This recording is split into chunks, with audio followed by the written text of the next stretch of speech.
नमस्कार, स्वागत है आपका TV9 भारतवर्ष के इस स्पेशल शो में। आपके साथ मैं हूं सुमेरा खान। मेरे साथ मौजूद है मेरे सहयोगी गौरव, निधि और प्रीति। शुरुआत करते हैं इस वक्त की बड़ी खबर के साथ जो दिल्ली से है। बढ़ते प्रदूषण पर दिल्ली सरकार ने आदेश जारी किया है।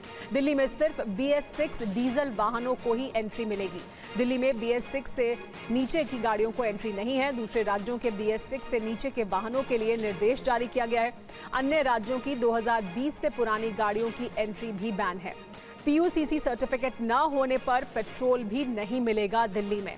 तो दिल्ली में बढ़ते प्रदूषण को देखते हुए ये अहम कदम उठाए जा रहे हैं, जिसमें दूसरे राज्यों के वाहन जो 2020 से पहले के वाहन हैं उन्हें दिल्ली में एंट्री नहीं मिलेगी। BS6 से नीचे के जो वाहन हैं उन्हें भी एंट्री नहीं मिलेगी। प्रदूषण सर्टिफिकेट न होने पर पेट्रोल भी नहीं मिलेगा। ये बड़ा और अहम फैसला लिया गया है।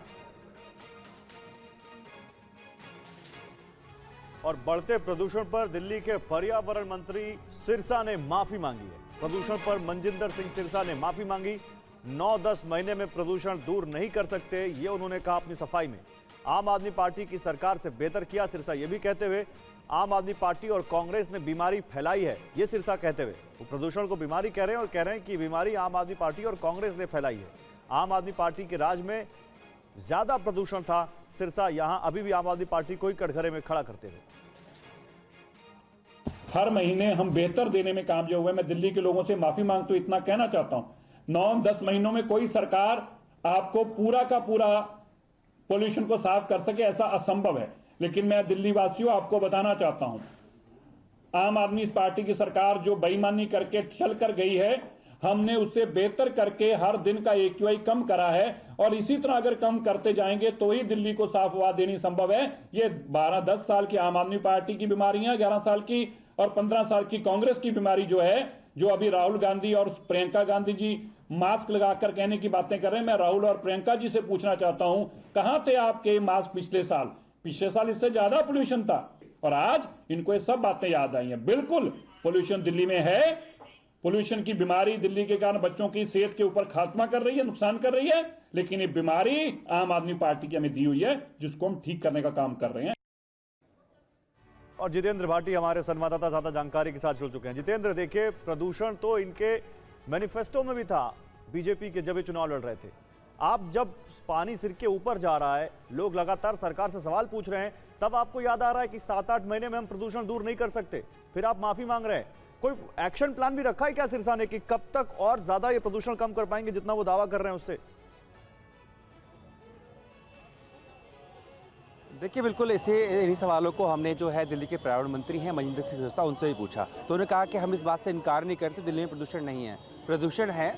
लेकिन उन्होंने कहा कि 9-10 महीने में कोई भी सरकार जो होगी वो पूरी तरह से प्रदूषण खत्म नहीं कर सकती। इसी साल फरवरी में सरकार बनी हुई है, लेकिन उन्होंने कहा कि पिछली सरकार से हमने बेहतर किया है। उन्होंने कहा कि जो प्रदूषण आज देख रहे हैं, आप महसूस कर रहे हैं, ये हमें विरासत में मिला, यानी कि लीगेसी में हमें मिला हुआ है और हम बेहतर काम कर रहे हैं पिछली सरकारों से, इसे धीरे धीरे कम करेंगे। उन्होंने कदमों के बारे में बात की। उन्होंने कहा कि 13 हॉटस्पॉट को चिन्हित किया गया है, 62 ऐसी जगह जहाँ प्रदूषण ज़्यादा होता है, उन जगह पर काम किया जा रहा है। 3,500 से ज़्यादा इलेक्ट्रिक बसों को दिल्ली के बेड़े में शामिल किया गया है। और अब देखिए, बहुत बड़ा फैसला लिया गया है कि 18 दिसंबर से दिल्ली के अंदर जिस भी वाहन के पास PUC सर्टिफिकेट नहीं होगा, यानी कि प्रदूषण कंट्रोल सर्टिफिकेट नहीं होगा, उसको ईंधन नहीं मिलेगा। और ये भी बताया कि इसको लेकर के 7 लाख वाहन ऐसे जिनके पास PUC सर्टिफिकेट नहीं था, उनके चालान कटे गए। यही नहीं, बल्कि जो दिल्ली से बाहर से BS6 से नीचे आने वाले वाहन हैं, उनको भी एंट्री नहीं मिलेगी। तो तमाम वो कदम इन्होंने बताए हैं जिनको उठाया गया है। लेकिन हाँ, उन्होंने माना प्रदूषण है। कदम तो बताए हैं, कदम तो पहले भी उठाए जाते रहे, लेकिन नतीजा क्या हम सब देख रहे हैं। बहुत शुक्रिया आपका जितेंद्र इन तमाम जानकारियों के लिए।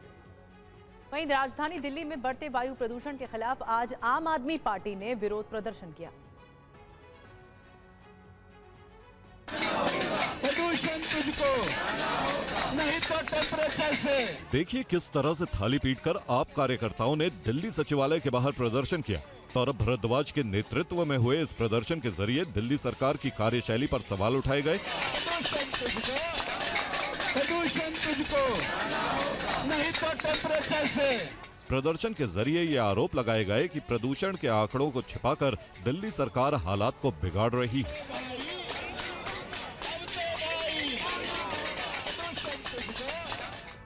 आम आदमी पार्टी के जो कार्यकर्ता हैं वो यहाँ पर प्रोटेस्ट कर रहे हैं और देखिए हम बातचीत भी कर रहे हैं। प्रदूषण को रोक दे।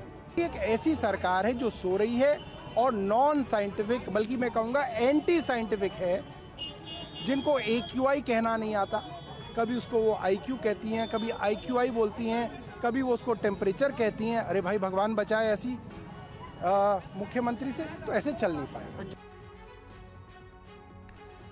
और इधर गोवा नाइट क्लब अग्निकांड के मुख्य अभियुक्त लूथरा भाई दिल्ली पहुंच गए हैं। पुलिस ने दोनों को गिरफ्तार कर लिया है।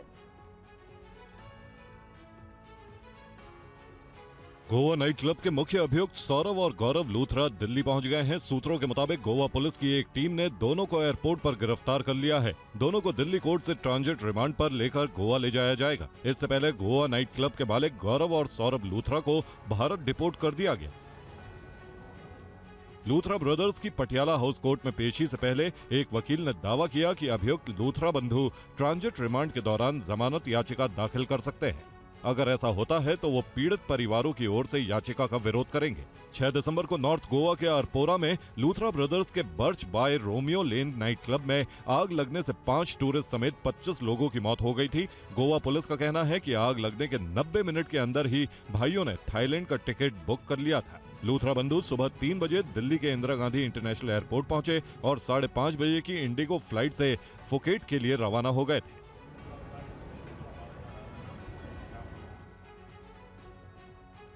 पंजाब के मोहाली में कबड्डी टूर्नामेंट के दौरान मशहूर कबड्डी खिलाड़ी और प्रमोटर राणा बालाचोरिया की गोली मारकर हत्या कर दी गई, जिसका नया वीडियो अब सामने आया है। इस नए वीडियो में देखा जा सकता है कि कबड्डी का मैच शुरू होने वाला है। खिलाड़ी वार्म अप कर रहे हैं, मैच के लिए तैयार हो रहे हैं। तभी अचानक फायरिंग की आवाज सुनाई देती है। ग्राउंड पर किसी को कुछ समझ में नहीं आता है। लोग इधर उधर भागते नजर आ रहे हैं।